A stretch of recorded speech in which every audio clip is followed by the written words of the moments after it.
Okay, so we're going to talk about biohacking today, if you've ever heard of that term. It's a bit of a funny one because, it's not an exact science, it's very experimental, and, there's no point, you won't find this on the NHS, there's no point going sort of talking to your doctor about it. You might get something, but you really have to get it from books. So I come across this because, I started to sort of look at the low carb diet, that kind of thing, lifestyle, and it led me into a few books, namely this author, Dave Asprey. He wrote this fabulous book called Superhuman. Dave Asprey is the author of the Bulletproof Diet. So this is like the Bulletproof Coffee, this guy behind that, really good. This guy, Dave Sinclair, is a bit more mainstream lifespan. This guy's a bit more all over the internet, offering advice and putting up studies and things. So like I say, it's very experimental. So what is biohacking? Essentially, as Dave Asprey says, it's broken into two parts. You've got the first part, which is don't die. So that's like don't die of a premature death. And there are four big killers that get us in life, and they are heart disease, Alzheimer's, diabetes and cancer. And the one thing that all them four have got in common is they're all based on inflammation of the body. So, a low carb diet, lowering your carbohydrates reduces inflammation, reduces insulin spikes. So that's one of the key fundamentals of it. And then the second part of it, so you've got the don't die bit, and then the second part of it is life extension. And this is the really crazy, wacky stuff. I mean, some of the stuff Dave Asprey does in here, having his stem cells done across all his body. Like, he paid 180 grand to have half a pint of bone marrow dragged out of his hip and then injected into all his joints to renew his joints. It's very experimental, and there's some other things like light therapies, like red light therapy, looking at your circadian rhythm, certain experimental drugs, including some psychedelics. Anyway, going back to the don't die aspect, because that's sort of more relevant to, most of us. We don't want to die a premature death. There are five fundamental principles that I've written down here. The first one is a low carbohydrate intake, just lower your carbohydrates, which reduces inflammation. Just from that one thing, I can say, I'm not a scientist, but my own experience with that since I've been going low carb is the recovery from any kind of, from the gym, from injury, from everything, is a lot better and a lot faster. I just feel better. I had an injury in the gym a week later. I was fine. If I'd have done that back on a traditional diet, I would have been sort of 2-3 months. But that's very anecdotal, but obviously, do your own research on that. So lower carb intake. The next one is don't eat burnt food. Dave Asprey talks about this quite a lot in the book. Luckily, I like steak raw as blue, so I'm all right on that. Fasting is another one. Fasting is great for your overall health. So autophagy, cell renewal, obviously losing weight, but that's another story. But the other thing about fasting is, and fasting raises, so if you're a guy, it spikes growth hormone, and testosterone goes up, so it's really good for that. Sleep as well, really big important part. I've not had enough sleep last night, I feel so tired. But with sleep, it's all about sleep cycles, so it's not so much the REM sleep, it's the deep sleep.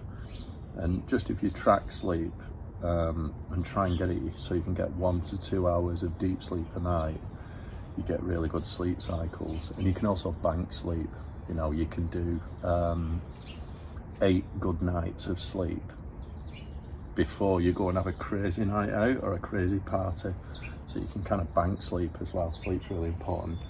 And then the final one is like some kind of resistance training, sort of lifting weights. I love that. Another one with lifting weights, great for if you're a guy, again, for testosterone or any kind of hormone. You know, if you're a woman, it sorts your natural hormones out, so resistance training, and it's really good for you as well.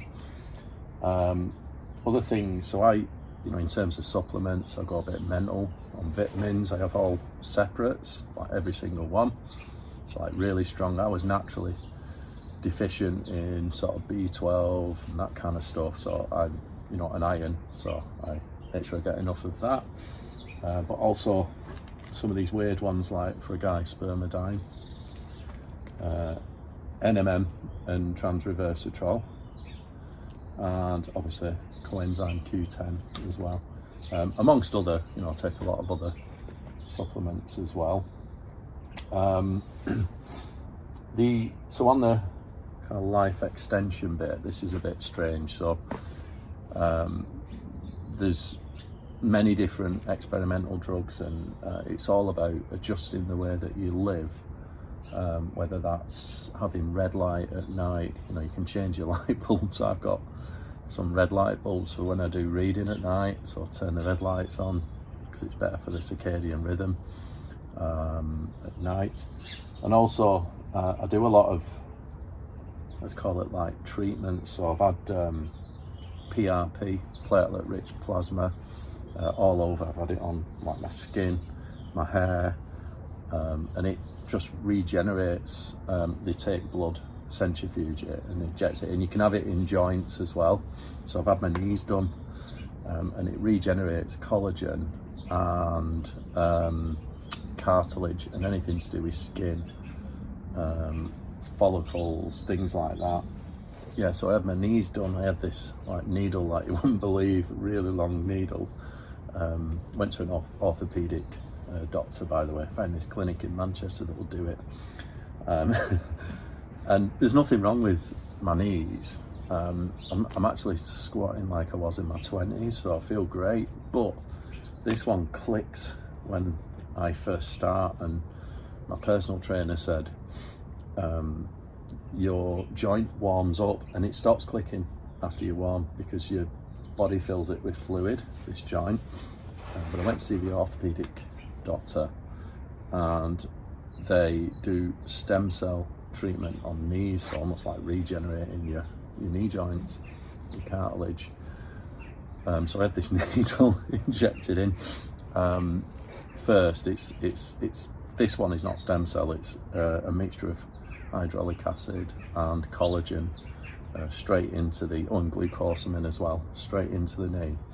I'm going back, and they are doing stem cells. They're going to take some bone marrow, like apparently from my jaw, and inject it into my knees as well. So I make my knees like I'm like 20 again, So what I noticed after I got my knees injected, with that collagen, glucosamine and hyaluronic acid mix, they felt really full for about 2 days. But then after that, after about 4 days, I went back in training, and the clicking had gone. It had just gone, and I thought it was really surprising. And the orthopedic doctor said, he has it done every few months.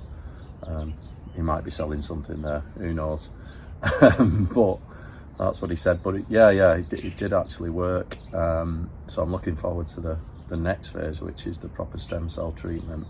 So another thing that's quite well known is that stress affects your physical health, or any kind of mental health actually affects your physical health, not just your mental health.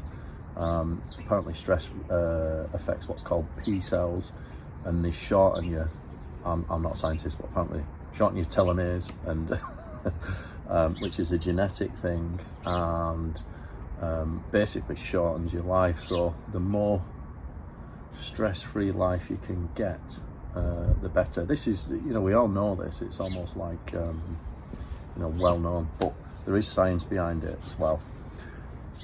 So that's really good. And I do other things as well. I do lots of like treatments, like micro needling, facials, with They use copper peptides imported from America. They're really good. They're quite experimental, but I think they've got FDA approval now in America. But copper peptides are ones, you know, they're almost like, I think when they first came out, the UFC fighters and boxers were using them to heal wounds quickly. So it regenerates your skin. But just after using them, if you just put it on your face, just after 2 weeks, you feel fantastic. It's really strange. So yeah, some of it is a bit cosmetic, but you know, as we age, we want to extend our lives and doing things like renewing our joints, so preventing ourselves from, we think, you know, the don't die bit, so make sure we don't die premature, and then just living really healthy. There's so much to this. So I have a keto-ish diet. It's not quite always strict keto, but it's more like this guy, Thomas DeLauer. He's a big influencer, so he's big on keto, and he does this Mediterranean diet cookbook, and he calls it clean keto. So you've got organic meat. I always eat organic meat as well. Costs a fortune, but organic chicken or organic steak, and I eat a lot of fish, and I mix it with lots of vegetables and salad, and there are a lot of carbs in veg, by the way, but that's my only kind of carb intake. I just try and keep it as clean as possible, and then I also add in all the treatments. Something I just wanted to talk about, by the way, it always reminds me of this vision, because in the Superhuman book, Dave Asprey, his ambition is to live till he's 180, which sounds a bit crazy, but like I say, he has gone to some extreme measures. I mean, some of the stuff he spends his money on in here to extend his life is crazy. Like, he's having every treatment going, and can you live to 180? You know, he's going to try and prove it. I definitely think you can extend it. I think people today will live probably to about 130 or something like that, you know, but the days where, you know, we live till sort of 70, 80, I think, you know, we're getting past that now with a lot of medical advances and things. But it just reminds me of the pharaoh, you know, the longest living pharaoh, Ramesses II, I wrote down here, just researched it before. I remember seeing him in Valley of the Kings. You could see his like mummy. He lived till he was 96 years old. Now, can you imagine most people around in his day, you know, 4,000 years ago or whatever it were probably living to 20, 25. So he's almost living 3 or 4 times longer than the other human. You think, how was that possible? Well, the guy was extremely well looked after. You know, he would have had the best treatment, the best diet, the best doctors, the best care round the clock. You know, so it is possible. But the other thing is, he probably had like several wives through his life, just kept outliving them, I think. And it is a strange vision, but I don't know, it's interesting to me. So yeah, that's biohacking. Like I say, if you want to read about this, I mean, one book that I would just say that's entry level before you read anything serious is just this, Peak 40, Mark Bubbs. I mean, this is a really simple book. I read this after the other books, so it didn't really teach me anything new, but the way it's put together, it's almost like entry level. It gives you some really, really simple advice, and it's a great starting point. But then, yeah, start reading things like Superhuman and also Lifespan, and then just, you know, you've got to figure out your own way with the diet. And you know, I'm just going to recap on them those 5 fundamental parts of not dying of a premature death. Low carbohydrate diet, don't eat burnt food, do some fasting. Obviously you've got intermittent fasting and prolonged sort of multi-day fasting. Sort your sleep out, track your sleep. Sleep is important, and then some kind of resistance training. Even just them, You know, any person can just start them at low cost. It doesn't need to cost the earth, you know, and then from there you can start looking at other little subtle changes. Anyway, hope you like that video. See you all next time.